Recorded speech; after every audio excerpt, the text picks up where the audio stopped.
کہ قیصر روم کو جب پتہ چلا کہ مسلمانوں کا یہ خلیفہ جس کے رعب اور دبدبے سے یہاں دریا بھی ہلنے لگتے ہیں، یہاں پہاڑیاں بھی ہل رہی ہیں، یہاں زمین بھی کانپ رہی ہے، اور ہمارے تمام فوجی ڈر رہے ہیں، جس نے دنیا کی کایا پلٹ دیا ہے، وہ بغیر چوکیدار کے پہرہ دار کے گھومتا رہتا ہے۔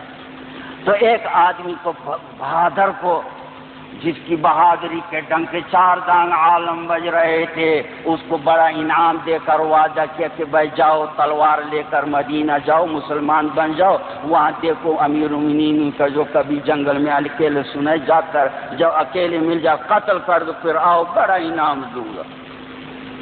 وہ بڑا خوش ہو کر آ رہا ہے، بڑا انعام ملے گا، ڈر تو ہے نہیں، وہ فوجی سپاہی تو ہے نہیں۔ مدینہ منورہ پہنچے اور پوچھا کہ تمہارے امیر المومنین کدھر ہیں؟ لوگوں نے امیر المومنین کی کوٹھی کدھر ہے اور محل قصر کدھر ہے؟ انہیں بتایا ہمارے امیر کا تو کوئی قصر اور کوٹھی نہیں ہوتی۔ انہوں نے کہا اچھا کہیں تو بیٹھے ہیں؟ انہوں نے کہا کوئی پتہ نہیں ہے کدھر ہو۔ وہ حیران رہی ہے، عجیب جس سے کل دنیا کانپ رہی ہے، اس کو کوئی پتہ نہ کوٹھی ہے۔ پوچھتے پوچھتے کسی نے بتایا کہ وہ جنگل گیا ہے، کہیں بیت المال کے اونٹ باغ گئے ہیں، بھائی اکیلے ان اونٹوں کو جنگل میں پکڑنے کے لیے گئے ہیں، ادھر کہیں ملے گا آپ کو۔ اس نے کہا واہ واہ، موقع مل گیا، ادھر تو تنہا ہوگا بھائی۔ جب وہاں گئے کس نے جو اونٹوں کے ساتھ بھاگ رہا ہے، ایک آدمی اونٹ پکڑتا ہے اور اونٹ ادھر ادھر بھاگ رہا ہے، وہ ہے۔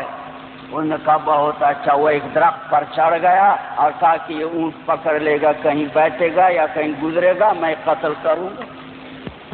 اوپر درخت پر چڑھ گیا، ان پتوں میں جھاڑیوں میں چھپ گیا۔ تھوڑی دیر کے بعد اللہ جل جلالہ اپنے مناظر اور قدرتیں دکھاتے ہیں۔ عمر رضی اللہ عنہ اونٹ کو پکڑ کر کہیں بٹھا چکے، باندھ چکے، اب سایہ تلاش کرتے ہیں سستانے کے لیے، لیٹنے کے لیے۔ گھومتے گھومتے اس درخت کے سائے میں آ کر لیٹ گئے جس پر وہ دشمن اوپر چڑھا ہوا ہے، جاسوس ان کے قتل کے لیے تاک میں بیٹھا۔ وہ اور خوش ہوا کہ واہ واہ، شکار اپنے ہاتھ آ گیا ہے۔ اب تیاری کرتا ہے کہ میں اتروں گا۔ تھوڑی دیر کے بعد کیا دیکھتا ہے، ابن ابی الحدید نے بھی لکھا ہے اور دیگر مورخین نے بھی لکھا ہے کہ اس رومی نے دیکھا کہ صحرا کی طرف سے ایک ببر شیر آ رہا ہے، آتے آتے درخت کے قریب ہوا۔ وہ سپاہی اور خوش ہوا کہ اچھا ہے میں قتل نہ کروں تو شیر پاس آ جائے گا، مگر حیران رہ گیا جب شیر اس کے قریب آیا درخت کے، دیکھا کہ امیر المومنین سوئے ہوئے ہیں، تو اپنی دم ہلا ہلا کر اس کے ارد گرد چکر لگانے لگا، اور تھوڑی دیر کے بعد پھر وہیں بیٹھ کر دم ہلاتا جا رہا ہے۔ اور کہیں جنگل سے کوئی آواز آتی ہو خطرناک، شیر ادھر بھاگ جاتا ہے، اس خطرے کو دفع کر لیتا ہے، پھر یہیں بیٹھ جاتا ہے۔ وہ حیران رہا اور سمجھ گیا کہ جس امیر المومنین، جن مسلمانوں کے جس امیر کی یہ حالت اللہ کی طرف سے حفاظت کا سامان ہو، اسے کوئی قتل نہیں کر سکتا۔